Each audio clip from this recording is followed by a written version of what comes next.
Assalamualaikum warahmatullahi wabarakatuh. Selamat datang di channel saya, JC Berkonveksi. Bagaimana kabarnya? Semoga sehat-sehat selalu ya. Yang puasa semoga puasanya kuat. Oke. Kali ini saya akan membahas tentang mengenal mesin-mesin konveksi ya, terutama konveksi kaos tuh mesin-mesinnya apa aja. Kita akan bahas di video ini, jangan di skip, jangan dipercepat. Nanti di akhir video saya akan memberikan sesuatu yang sangat luar biasa, apalagi buat kalian untuk konveksi pemula ya. Oke, tanpa lama-lama kita akan mulai videonya. Oke.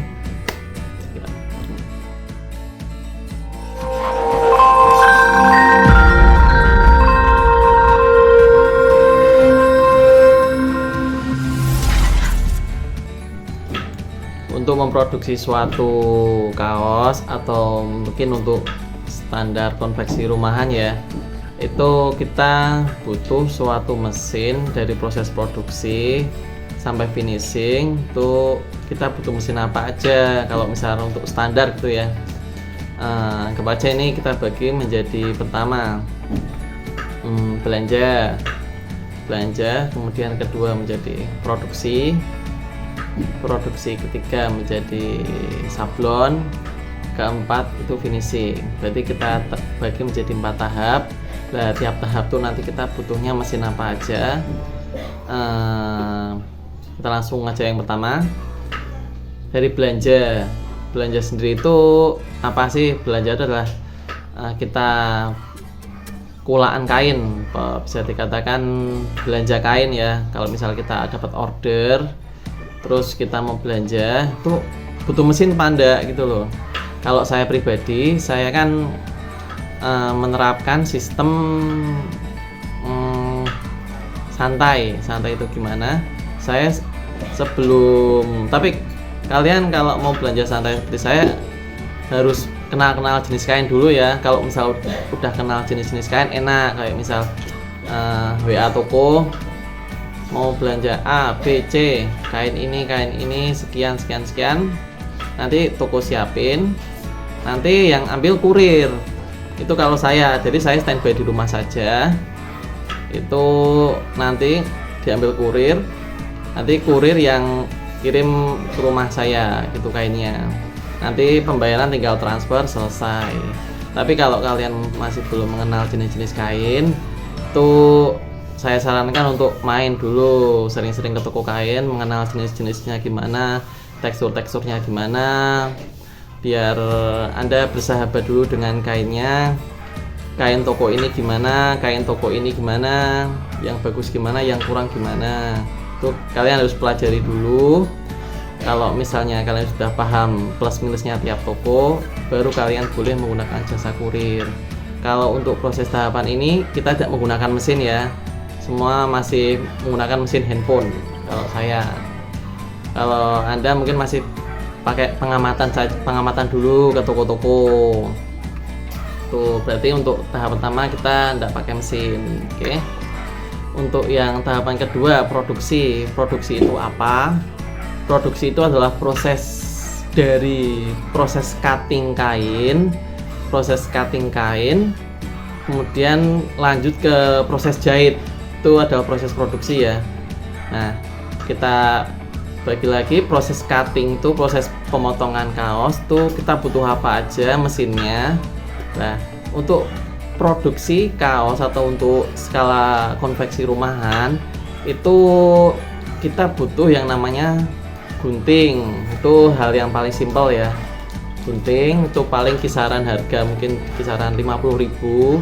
Jangan gunting yang murah-murah, nanti Anda tangannya sakit sendiri. Pakai gunting yang khusus kain kan ada. Nah, kalau saya belinya di Shopee yang ukuran nomor 9, itu untuk kaos enak sekali. Kemudian kalau misal itu orderan jumlah banyak kan kain dilipat-lipat, tuh pakai mesin namanya mesin oktan, mesin potong kaos itu kan pakai gerigi oktan. Nah itu kira-kira harganya 700.000 atau mungkin kurang lebihnya di kisaran harga itu. Itu kalau mungkin untuk tinggi segini masih bisa, atau mungkin kalian mau memotong 50 kaos sekaligus, itu bisa mesin oktan.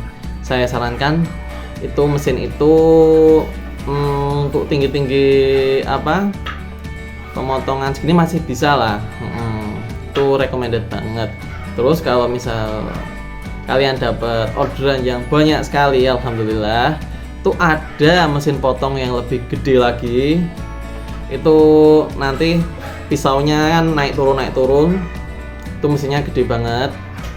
Itu mungkin harga kisaran itu 2.500.000, tapi saya kurang menyarankan pakai itu, soalnya jarang juga mungkin bakal dipakai. Yang mungkin bakal sering dipakai itu adalah yang oktan, itu sering sekali. Kalau misal potong segini atau segini itu masih bisa, masih recommended lah. Jadi untuk proses cutting ini kita butuh yang namanya mesin potong. Tadi ada 2 jenis ya, yang harga 700 ribuan oktan, atau yang mesin gede itu kisaran 2.500.000. Kemudian lanjut ke proses jahit. Proses jahit sendiri itu ada berbagai macam mesin. Ada yang namanya mesin jahit, ada yang namanya mesin obras, ada yang namanya overdeck, ada yang namanya MH. Nah, itu apa mesinnya? Pertama ya, mesin jahit. Mesin jahit sendiri itu bukan mesin butterfly yang kalau ngerain pakai atak itu bukan. Itu tetap kita pakainya standarnya high speed yang pakai dinamo besar. Ada yang mereknya Juki, ada yang mereknya Brother, ada yang banyak jenis mereknya. Itu mungkin saya sarankan untuk membeli second saja, jangan membeli yang baru, karena yang second itu kualitasnya pun nggak jauh beda sama yang baru ya. Untuk harga second untuk mesin jahit itu kira-kira di angka 1.500.000 sampai 2 juta, tapi kebanyakan sih kisaran 1.500.000 sudah dapat bagus, mungkin udah bagus, udah awet gitu loh, udah ada bakal masalah lah gitu. Untuk yang kedua mesin obras. Mesin obras tuh buat menyambung tiap potong kain. Itu banyak juga mereknya, ada yang Siruba, ada yang Brother. Tapi kalau saya paling suka itu yang mereknya Siruba. Nih, bagi saya pribadi ya. Kalau kalian ada merek yang lain lebih bagus ya nggak apa-apa. Ya pada dasarnya semuanya juga bagus. Mungkin di kisaran 2.300.000 sampai 2.500.000 harganya, itu second ya. Itu second. Mungkin di kisaran harga itu udah bagus nih, menurut saya udah masuk lah. Jangan beli yang harga mahal-mahal, nanti ya kualitasnya nggak jauh beda sih sebenarnya. Terus yang ketiga itu mesin overdeck. Ada yang bilang juga itu namanya mesin cam. Mesin cam itu buat ngelipet bagian ujung kaos bagian sini ya, sama bagian bawah. Bagi kaos itu penting banget. Mesin overdeck itu kisaran harga 2.500.000 juga sampai 3 juta kira-kira. Itu banyak juga mereknya. Itu juga bisa dimodif, mesin overdeck itu juga bisa dimodif jadi mesin pasang Adidas juga bisa. Tinggal kalian nanti beri corongnya, pecorong sendiri ya. Pokoknya itu kalau penggunaan dasarnya itu mesin overdeck itu buat ngelipet bagian ujung sini sama bawah ya, itu penting banget. Kemudian yang selanjutnya itu ada yang namanya mesin MH atau mesin rantai. Nah, kalau kalian yang mau produksi kaos-kaos distro itu penting banget punya mesin MH. Itu bagian pasang sini ya, itu kan nanti di sini ada model 2 jahitan sini sampai pojok sini. Itu namanya mesin MH buat ngasih penutup di sini juga. itu mungkin di kisaran 2.500.000 sampai 3.500.000 tergantung mereknya. Kalau saya saran merek yang bagus tuh yang mereknya Mitsubishi itu bagus, awet juga. Itu juga bisa buat mesin pasang Adidas juga bisa. Nanti kan langsung jret gitu. Tinggal kalian harus ngepaskan ya corongnya itu buat kainnya ukuran berapa senti, ada yang 2,5 senti atau yang 2,3 senti itu. Untuk proses produksi mesinnya itu kesimpulannya tadi, produksi kan ada mesin potong ada 2 jenis, oktan kisaran 700.000 sama mesin yang besar 2.500.000. Untuk proses jahit ada mesin jahit kisaran 1.500.000, mesin obras itu 2.300.000, mesin overdeck kira-kira 2.500.000, dan mesin MH rantai itu kisaran ya 3 juta lah, 2.500.000 sampai 3 juta, 3.500.000 juga. Nah, itu untuk produksi ya. Kemudian untuk selanjutnya adalah sablon. Sablon sendiri itu lebih baik menggunakan teknik manual tuh. Sekarang yang lagi rame kan ada yang namanya sablon plastisol. Sablon plastisol adalah sablon yang berbasis minyak ya. Itu mungkin ya cara gesutnya biasa aja, tapi nanti ada tambahan mesinnya ya. Mesinnya itu ada yang namanya curing atau hot gun, itu sama aja. Kalau curing itu agak besar, kan hot gun kan seperti hair dryer gitu ya. Itu ada mesin pengering. Itu kisaran, kalau curing hot gun tuh kisaran 350.000.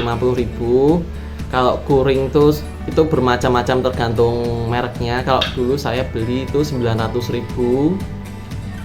Itu mesinnya. Kemudian setelah sablon jadi itu kan ada yang namanya mesin press. Nah, mesin press tuh biar hasil sablonnya lebih maksimal, lebih mengkilap, lebih keren, lebih bagus. Itu ada yang namanya mesin press, ukurannya 40x60. Itu banyak mereknya juga.